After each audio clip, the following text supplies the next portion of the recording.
በዓለም ታሪክ ትላልቅ ቦታ የደረሱ ሰዎች በሙሉ ኮመን ፋክተር ነበራቸው። ያ ኮመን ፋክተር ዲሲፕሊን ይባላል።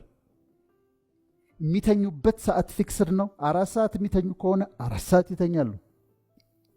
ጠዋት 11 ሰዓት የሚነሱ ከሆነ 11 ሰዓት ይነሳሉ። ምግብ የሚበሉበት ሰዓት የተወሰነ ነው፣ ፊክስድ ነው። ዲሲፕሊን አላቸው። አሪፍ ሙቪ ያገኘው ብለው እስከ 7 ሰዓት እስከ 8 ሰዓት አያመሹም። በቃ በህይወታቸው በታይም ቴብል ነው፣ ዲሲፕሊንድ ናቸው፣ በዲሲፕሊን ነው የሚኖሩት። እንደዛ ነው እዛ ጋር የደረሱት። ስለዚህ ዲሲፕሊን በጣም አስፈላጊ ነው። ማስተካከል ያለብን የዲሲፕሊን ችግር አለ። ልብሳችሁን አውልቃችሁ ውርውር ታደርጉታላችሁ።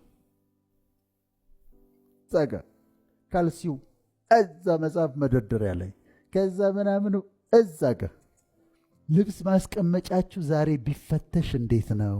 አሁን እኮ ለመሻሻል አይደል? ጫማችሁ በስነ ስርዓት ተጠርጎ የተደረደረው ወይስ አንዱ እዛ ጋር ነው የተደረገው? ልብስ ስትፈልጉ ፒጃማችሁን ስትፈልጉ ትርምስምስ ብሎ እንደዚህ ያገላብጣችሁ፣ እንደዚህ አንዳንዶቻችሁ ራሳችሁን እያያችሁ ነው። ትርምስምስ ብሎ ከዛ ውስጥ አውጥታችሁ ነው የምትለብሱት? ወይስ ፒጃማ ለብቻው ተቀምጧል፣ ሸሚዝ ለብቻው ተቀምጧል፣ ጃኬት ለብቻው ተቀምጧል? ዲሲፕሊን አለ ወይስ there is lack of discipline?